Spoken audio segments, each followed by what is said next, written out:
Hello guys, welcome to रिक्वेस online classes. हमारा आज का टॉपिक है विलियन की सांद्रता की इकाइयाँ। पिछले वीडियो में सारी इकाइयों की बात की थी, जिनमें से 2 इकाइयाँ हमारी रह गई थी।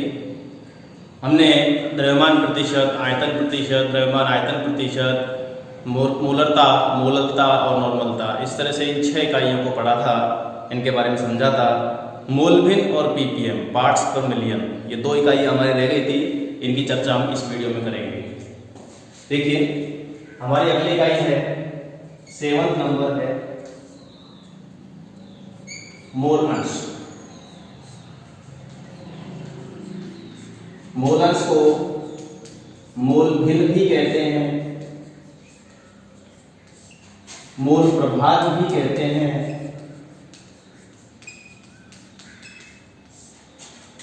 इसे इंग्लिश में मोल फ्रैक्शन के नाम से जाना जाता है।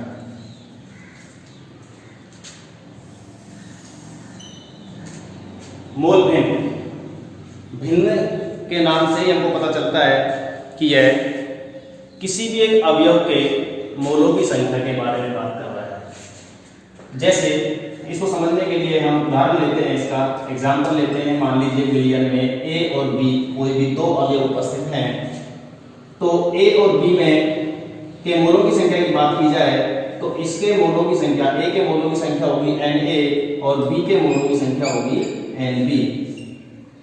हम पहले से जानते हैं कि n मोलों की संख्या को यहाँ पर व्यक्त करने के लिए लिया गया है। n क्या है? मोलों की संख्या। अगर हम ए के मोलों की संख्या की बात करें तो Na और बी के मोलों की संख्या की बात करें तो Nb। तो किसी भी विलियन में 2 अवयव ए और बी उपस्थित हैं, यदि हम ए की मोल भिन्न यानी मोल अंश की बात करते हैं तो यदि ए की मोल भिन्न की बात करते हैं तो ए के मोलों की संख्या बटे कुल मोलों की संख्या। यदि हम बी की मोल भिन्न की बात करते हैं तो बी के मोलों की संख्या बटे कुल मोलों की संख्या। ओके गाइस, तो हम इन दोनों सूत्रों से परिभाषा भी निकाल सकते हैं मोल भिन्न की, कि विलियन में उपस्थित किसी भी अवयव की मोल भिन्न उस अवयव के मोलों की संख्या और विलियन में उपस्थित कुल मोलों की संख्या का अनुपात होती है। बी के मोल भिन्न की बात करें तो बी के मोलों की संख्या बटे कुल मोलों की संख्या बी की मोल भिन्न हो जाएगी। ठीक है, मोल भिन्न को हम रिप्रेजेंट करते हैं किससे? एक्स से, स्मॉल एक्स। ओके, तो ए की मोल भिन्न क्या हो जाएगी? XA और बी की मोल भिन्न क्या हो जाएगी? XB। इस तरह से हमारे पास 2 फॉर्मूला निकल के आते हैं। 2 अवयव हो तो जिस भी विलियन में 2 अवयव उपस्थित होते हैं, हमें पता है वह विलियन क्या कहलाता है? द्विअंगी विलियन। क्या कहलाता है? द्विअंगी विलियन। किसी भी द्विअंगी विलियन में 2 अवयव होते हैं, एक विलेय एक विलायक। त्रिअंगी विलियन में 3 अवयव होते हैं, एक विलायक और 2 विलेय। मैं पहले बता चुका हूं, विलायक हमेशा 1 होता है। ओके, मोल भिन्न के बारे में हम एक बात और बोल सकते हैं, जिसे तुम खुद भी प्रूव कर सकते हो। XA + XB = 1। मतलब क्या है इसका? कि विलियन में उपस्थित किसी भी अवयव की बात करें तो उन सभी अवयवों की मोल भिन्नों का योग क्या होता है? 1। यहाँ 2 अवयव हैं तो दोनों अवयवों के मोल भिन्नों का योग क्या होगा? 1। इसको हम प्रूव कर सकते हैं, खुद भी तुम प्रूव कर सकते हो। इनके दोनों की जो वैल्यू आती है फॉर्मूला के अकॉर्डिंग, उन दोनों को जोड़ के देखें। XA की वैल्यू रखें Na/Na + Nb और B की वैल्यू रखें Nb/Na + Nb। इसको अगर हम सॉल्व करते हैं तो कुछ इस तरह से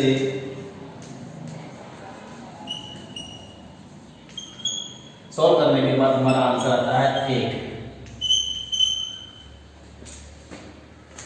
यदि हमको कोई भी एक अवयव की मोल भिन्न दे रखी है, ए और बी में से किसी भी एक अवयव की मोल भिन्न दे रखी है, तो हमें बी की मोल भिन्न, जैसे ए की दे रखी है तो बी की मोल भिन्न इस फॉर्मूला में रखकर हम निकाल सकते हैं। किस तरह से? XA = 1 - XB, और XA की दे रखी है तो 1 - XA करके XB की वैल्यू हम निकाल सकते हैं। ओके गाइस, तो हम ये भी कह सकते हैं कि किसी भी अवयव की मूल भिन्न हमेशा 1 से कम होती है। क्या कहेंगे? किसी भी अवयव की मूल भिन्न हमेशा 1 से कम होती है।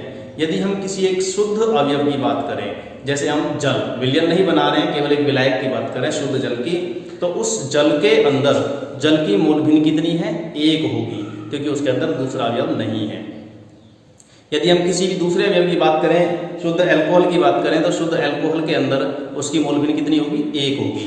लेकिन यदि जल और अल्कोहल को दोनों को मिला दिया जाए तो जल और अल्कोहल दोनों की मोल भिन्नों का योग, मोल अंशों का योग कितना होगा? 1 होगा। ओके,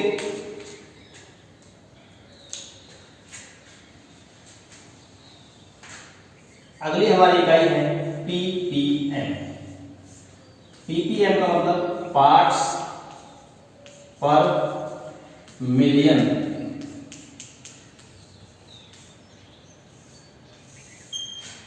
पार्ट्स का मतलब होता है भाग, मिलियन का मतलब होता है 10 लाख। मिलियन का मतलब 10 लाख, 10 की पावर 6, 10⁻⁶। ओके, पार्ट्स पर मिलियन, मिलियन का मतलब 10 लाख। 10 लाख भागों में से किसी भी अवयव के कितने भाग उपस्थित हैं, ये क्या कहलाती है? ppm value. इसी को मैं दूसरे तरीके से लिख रहा हूं, दूसरा एक अलग टर्मिनोलॉजी लिख रहा हूं, पार्ट्स पर सेंट।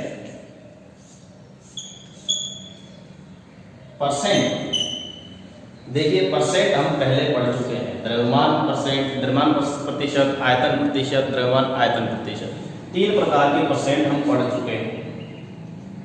परसेंट में हम किसी भी अवयव के द्रव्यमान आयतन में टोटल आयतन या द्रव्यमान का भाग देकर उसको 100 से मल्टीप्लाई करते थे। कितने से? 100 से, 100 से। और बिल्कुल यही काम हमको यहाँ करना है। यहाँ बस इतना सा चेंज करना है कि यहाँ हम 10 लाख यानी 10 की पावर 6 से मल्टीप्लाई करेंगे। अब सवाल ये है कि इसकी जरूरत क्यों पड़ी? इसकी जरूरत हमको क्यों पड़ी? क्योंकि एक छोटा सा एग्जांपल देता हूं मैं। एक गिलास है या कोई भी पात्र है, इस पात्र में मान लीजिए कितना?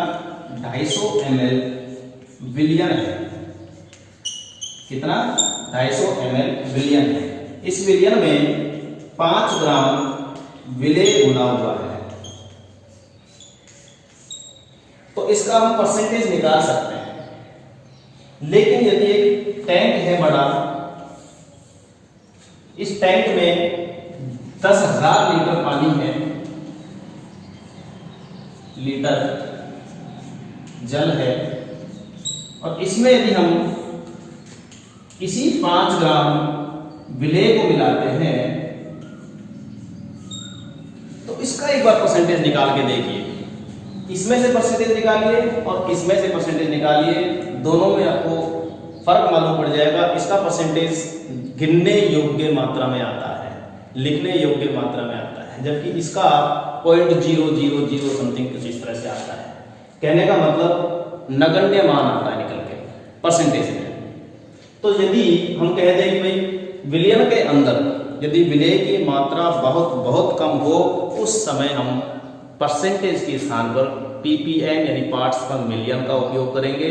और कोई डिफरेंस नहीं है बच्चों इसमें, क्योंकि यहाँ भी हम वही काम कर रहे हैं, यहाँ भी वही काम कर रहे हैं। ppm में भी हम द्रव्यमान ppm निकाल सकते हैं, आयतन ppm निकाल सकते हैं और द्रव्यमान आयतन ppm निकाल सकते हैं, सेम प्रतिशत की तरह। क्लियर हो गया? तो यदि हम इसके फॉर्मूला की बात करें,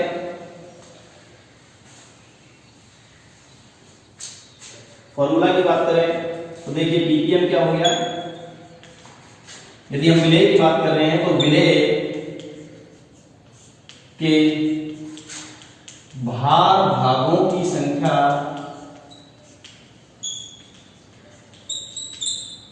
बटे विलयन के कुल भार भागों की संख्या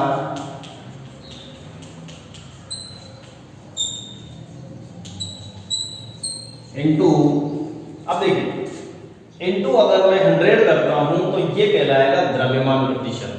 लेकिन यदि मैं 10 लाख यानी 10 की पावर 6 से मल्टीप्लाई कर देता हूं तो ये कहलाएगा ppm। क्लियर हो गया। इसी तरह से इस भार की जगह में हम आयतन भी ले सकते हैं। क्लियर हो गया, ठीक है। तो परसेंटेज की तरह हम ppm निकालते हैं। ppm वैल्यू मैं दोबारा बता देता हूं, जब विलयन के अंदर विलेय की मात्रा बहुत कम हो उस समय हम परसेंटेज यानी प्रतिशतता के स्थान पर क्या निकालते हैं, ppm। इससे भी ज्यादा, अगर बहुत ज्यादा ही मात्रा में कम है तो इसके बाद एक और आता है ppb। वो हमारे लेवल पे नहीं है अभी, लेकिन फिर भी हमारा जानना जरूरी है। ppb क्या होता है, b फॉर, यहां b स्टैंड्स फॉर बिलियन। जैसे यहां 10 लाख यानी 10 की पावर 6, 10 लाख से गुणा करते हैं मिलियन के अंदर, यहां बिलियन के अंदर 10 करोड़ से गुणा करना है। बिलियन किसको कहते हैं, 10 करोड़। क्लियर हो गया। तो इस तरह से हम ppm और मोल भी निकाल सकते हैं। ये हमारी सांद्रता नापने की इकाइयां समाप्त हो चुकी हैं इस टाइम। अब हम करेंगे इनके आंकिक प्रश्न यानी न्यूमेरिकल। ये टॉपिक हमारा कंप्लीट हो चुका है। एक बार बार बार रिवीजन कर लेना, मैं फिर से बता देता हूँ। सबसे पहला था हमारा द्रव्यमान प्रतिशत, फिर उसके बाद आयतन प्रतिशत, द्रव्यमान आयतन प्रतिशत, मोलरता, मोललता, नॉर्मलता, मोल भिन्न यानी मोलंश और ppm। इन सब इकाइयों को हम फॉर्मूला वाइज और क्या हमसे परिभाषा के अनुसार हम देख चुके हैं। अभी इनके न्यूमेरिकल कैसे पूछे जाते हैं देखिए, मैं तुम्हें बता देता हूँ। राजस्थान बोर्ड की जो बुक है उसमें द्रव्यमान प्रतिशत, आयतन प्रतिशत और द्रव्यमान आयतन प्रतिशत 3 टॉपिक दिए हुए हैं। बाकी सब जो इकाइयाँ हमने पढ़ी है यहाँ पे वो या तो 11th में पढ़ चुके हैं या बीच बीच में हमको ज़रूरत पड़ने वाली है। क्लियर हो गई बात, ठीक है। उसके बाद आगे चलते हैं न्यूमेरिकल्स की तरफ, जिनमें से एक सबसे पहला न्यूमेरिकल मैं तुम्हें बता देता हूँ।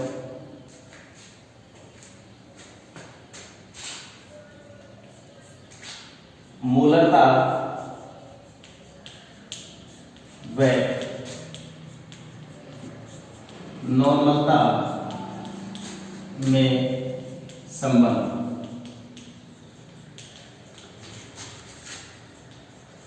देखिए क्वेश्चन है, न्यूमेरिकल नहीं है। ये क्वेश्चन हमको पता होना चाहिए, नॉर्मलता और मोलरता के अंदर संबंध क्या होता है।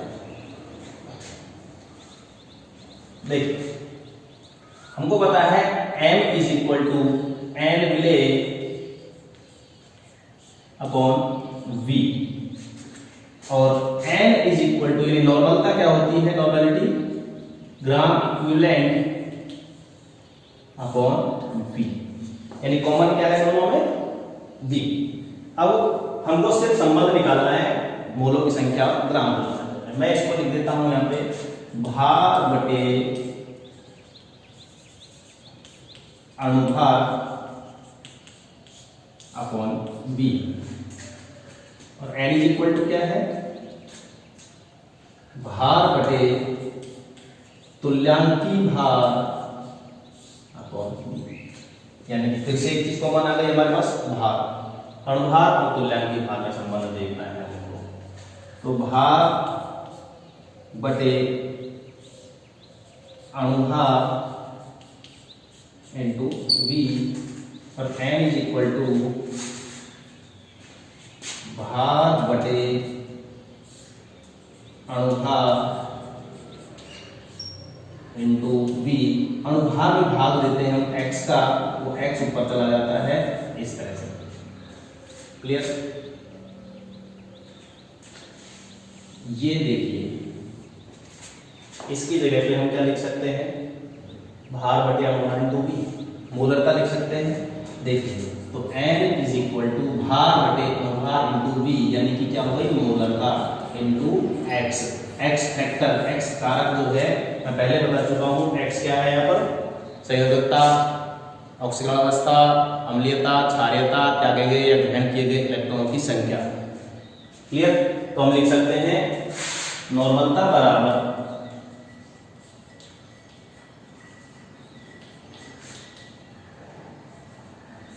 मोलरता इंटू एक्स, एक्स का एक्स फैक्टर। इस तरीके से हम दोनों में संबंध निकालते हैं। क्लियर।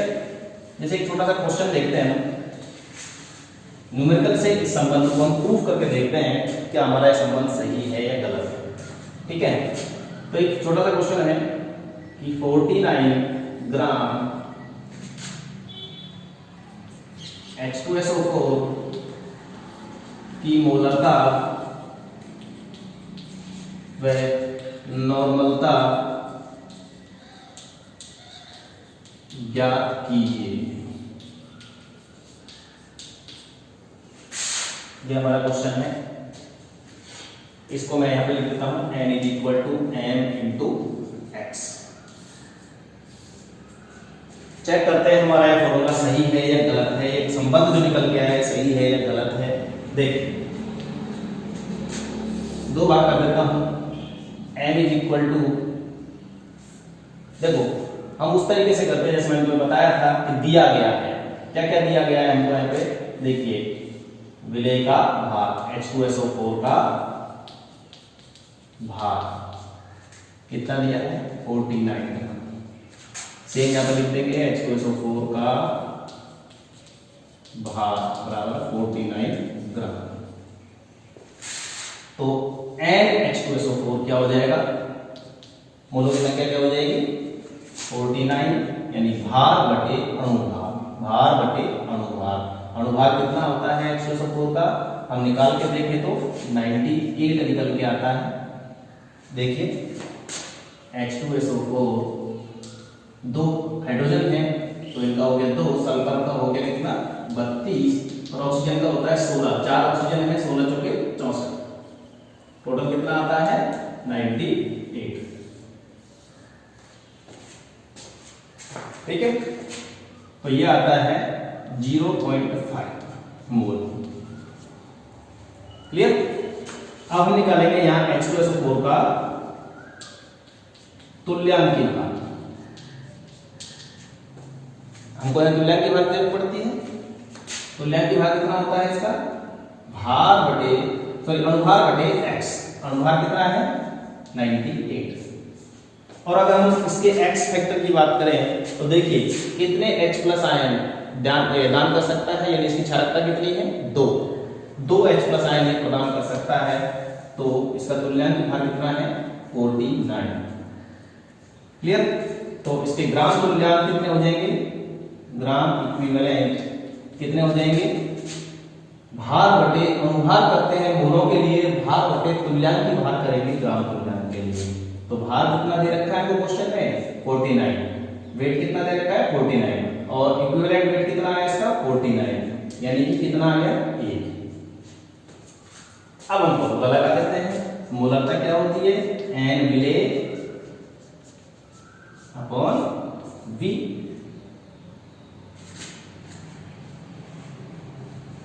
और नॉर्मलता कितनी होती है? नॉर्मलता क्या होती है? ग्राम इक्विवेलेंट अपॉन v। ठीक है, v क्वेश्चन में अभी दिया नहीं है। मान लीजिए इसका 1 लीटर आयतन है, 49 ग्राम H2SO4 को घोलकर 1 लीटर विलयन बनाया गया है जल में घोलकर। तो उसकी मोलरता और नॉर्मलता ज्ञात करनी है। तो 1 लीटर अपन बाय डिफॉल्ट मान के चले तो 0.5 अपॉन 1 लीटर में लेना है। मैंने आपको लीटर में ही बोला है, तो 1 लीटर यानी कि कितनी आ गई मोलरता इसकी? 0.5 मोल प्रति लीटर। और यहाँ ग्राम तुल्यांक कितने हैं? 1। आयतन कितना लीटर दिया है? 1, यानी कितना आ गया? 1 ग्राम तुल्यांक प्रति लीटर। तो मोलरता आई 0.5 है, नॉर्मलता आई हमारे पास 1 है। चेक कर सकते हो कि नॉर्मलता मोलरता से 2 गुनी है। नॉर्मलता और मोलरता में संबंध क्या है चेक करके देखते हैं। देखिए, नॉर्मलता अपॉन मोलरता is equal to 1 upon 0.5 is equal to 2। और 2 क्या है हमारे यहाँ पे? x का वैल्यू। 2 क्या है? तो x का वैल्यू, यानी x इज इक्वल टू 2 है। तो हम कह सकते हैं n upon m is equal to x, या n is equal to m into x। Prove हो चुका है हमारा फॉर्मूला। ठीक है, ये संबंध हमारा सही है। क्लियर हो गई बात?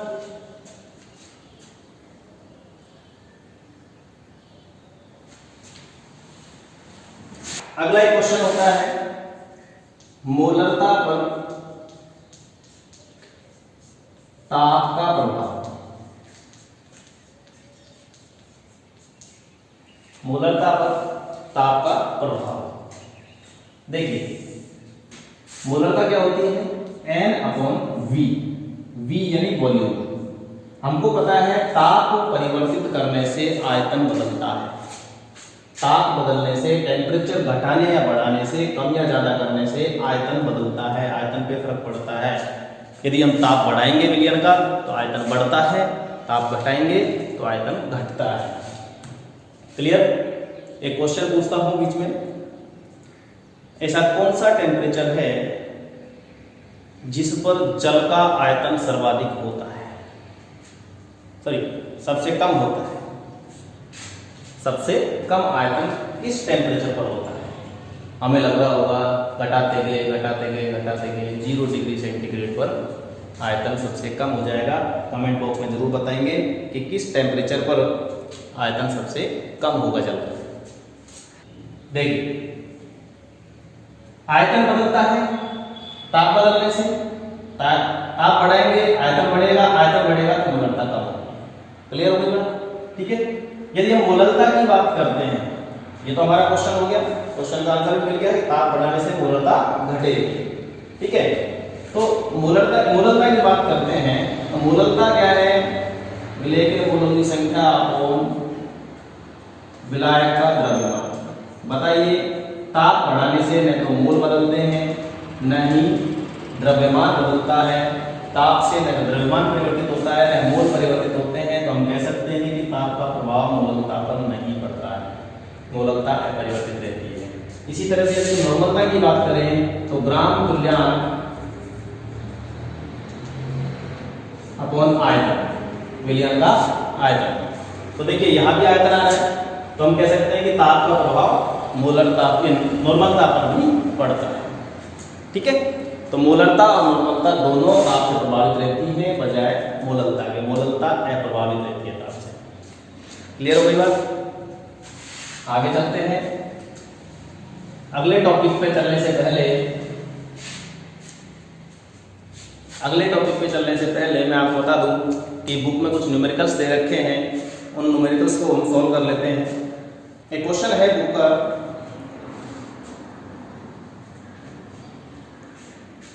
देख सकते हो 2% W/V NaCl का 500 ml जलीय विलयन बनाने के लिए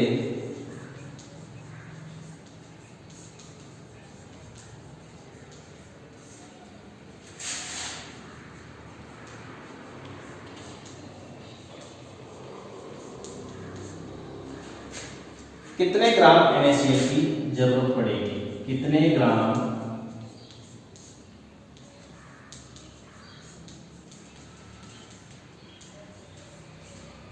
NaCl की आवश्यकता होगी?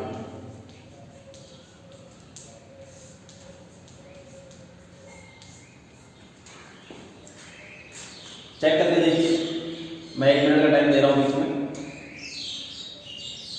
अपने पेन कॉपी निकालिए और सॉल्व कीजिए।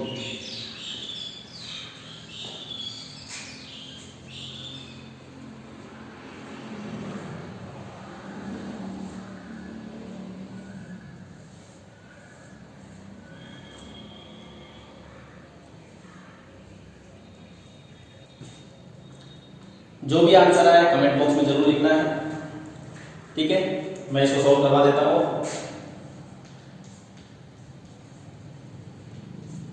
देखिए सबसे पहले तो क्या दिया गया है हमको W/V यानी कि द्रव्यमान आयतन प्रतिशत कितना दिया है? 2%। NaCl का 500 ml जलीय विलयन बनाना है यानी कि विलयन का आयतन कितना दिया है? 500 ml। और क्वेश्चन पूछा है कितने ग्राम NaCl की जरूरत पड़ेगी, WNaCl, ये पूछा है। तो इस फॉर्मूला से, इस क्वेश्चन से हमको पता चल रहा है कौन सा फॉर्मूला लगाना है हमको, W/P का। और W/P परसेंट क्या होता है, विलेय का द्रव्यमान बटे विलयन का आयतन इंटू 100 मल्टीप्लाई बाई 100। चेक कीजिए हमारे पास कौन कौन से पैरामीटर इसमें दे रखे हैं। देखिए ये दे रखा है 2, विलेय का द्रव्यमान हमसे पूछा है W विलेय, और विलयन का आयतन भी हमको दे रखा है। यहाँ हमारे पास कोई रिक्वायरमेंट नहीं है कि हम इसको ml में लें या लीटर में लें। ये ध्यान रखना, मोलरता, नॉर्मलता इनमें ग्राम, किलोग्राम, लीटर ये लिए जाते हैं। यहाँ कोई रिक्वायरमेंट ऐसी नहीं है। तो हम डायरेक्ट कैसे क्या कह सकते हैं, बी विलियन। ठीक है, मैं इसको फिर से एक बार लिख देता हूँ, B%। ठीक है, सॉल्व कर सकते हैं। ये हमसे पूछा है क्या होगा, 2 = W अपॉन V कितना दे रखा है, कितना आ गया 10 ग्राम। कितना आ गया हमारे पास 10 ग्राम। तो 10 ग्राम NaCl का 500 ml जलीय विलयन बनाया जाए तो वो क्या कहलाता है, 2% W/V NaCl का जलीय विलयन। ओके गाइस, अभी मैं कुछ क्वेश्चंस आप लोगों को देने वाला हूं, उनको सॉल्व कीजिएगा। ठीक है, मोलरता, नॉर्मलता इन सबसे रिलेटेड कुछ क्वेश्चन और करवा रहा हूं अभी। ठीक है, उसके अलावा भी मैं कुछ क्वेश्चन और दूंगा, और बुक में भी हमारे पास क्वेश्चन दिए गए हैं, उनको सॉल्व जरूर कर लें। ठीक है, जो नहीं होते हैं बुक का क्वेश्चन नंबर डाल के और कमेंट बॉक्स में लिख दें कि हमें ये क्वेश्चन समझ में नहीं आ रहा है, मैं उसे अगले वीडियो में सॉल्व करवा दूंगा। ठीक है, जैसे क्वेश्चन है,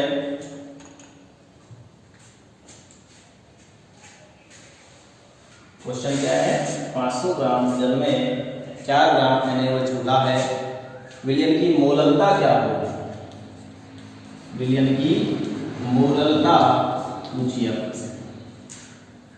ठीक है, तो मोलरता के लिए हम सबसे पहले क्या करेंगे, क्या क्या दिया गया है हमको, दिया क्या क्या है, हमको दिया है जल का द्रव्यमान यानी कि W विलायक, विलायक कौन है, जल 500 ग्राम, और W NaOH दिया है, वेट दिया है किसका, NaOH का, कितना दिया है 4 ग्राम। मोलरता पूछी है, मोलरता का फॉर्मूला क्या है, N विलेय अपॉन W विलायक। याद कीजिएगा किस में होता है, किलोग्राम में, विलेय का क्या मोलों की संख्या अपॉन विलायक का द्रव्यमान किलोग्राम में लेंगे। ठीक है, अब हमारे पास है क्या क्या, देखिए जरा, न तो हमारे पास विलेय है न विलायक किलोग्राम में है। तो सबसे पहले तो ग्राम को किलोग्राम में बदलेंगे, 500 में 1000 का भाग दे दीजिए, कितना आ गया 0.5, या सीधा सीधा लिखो 1/2 kg। विलेय के मोल निकालेंगे, NaOH = WNaOH upon MNaOH। W यहाँ पे वेट को बोल रहा हूँ, M यहाँ पे मोलिकुलर वेट को बोल रहा हूँ, यहाँ M मोलरता मत समझ लेना, भार बटे हम भार किया है कहने का मतलब मैंने। ठीक है, तो 4/40, NaOH का द्रव्यमान कितना होता है 40, तो कितना आ गया 0.1 मोल। ठीक है, तो यहाँ फॉर्मूला रख देंगे बाद, जो भी वैल्यू आती है अपने पास सॉल्व करके निकाल देंगे, /1/2, 2 को ऊपर ले गया तो कितना आया 0.2 मोल प्रति किलोग्राम। 0.2 मोल प्रति किलोग्राम। ये हमारे पास इस क्वेश्चन का आंसर है। मोलता निकल के आ गया यहाँ से इसके लिए 0.2 मोल प्रति किलोग्राम। ठीक है, सॉल्व कर दिया।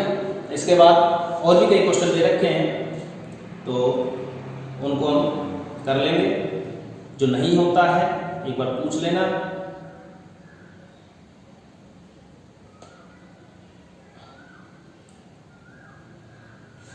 पिछले वीडियो में मैंने एक इमेज डाली थी, स्टार्टिंग में इंडेक्स डाला था इस चैप्टर का कि हम जिन जिन टॉपिक पे बात करने वाले हैं वो टॉपिक शुरू में डाल दिया है मैंने कि कौन कौन से टॉपिक हैं, उसका स्क्रीनशॉट लेके रखना ताकि हमारे पास चैप्टर का पूरा सिलेबस रहे।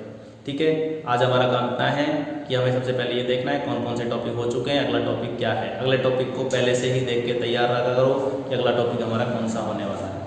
ठीक है गाइस, अभी के लिए इतना ही। पिछले वीडियोस जिन्होंने नहीं देखे मैं बता देता हूँ आपको, वो देख लें। वो देखने के लिए चैनल को सब्सक्राइब करना होगा और आगे के जितने वीडियोस हैं वो देखने के लिए इसको नोटिफिकेशन यानी बेल आइकन पर क्लिक करना होगा। ऑल पे क्लिक करेंगे तभी जाके आपको नोटिफिकेशन मिलेंगे, टाइम टू टाइम वीडियोस मिलती जाएंगी। सारे टॉपिक क्लियर कर दूंगा, ये ध्यान रखेंगे कि सब्सक्राइब करेंगे और बेल आइकन पे क्लिक करेंगे। वीडियो अगर अच्छी लगे तो उसको लाइक ज़रूर करें। ठीक है, बाय बाय।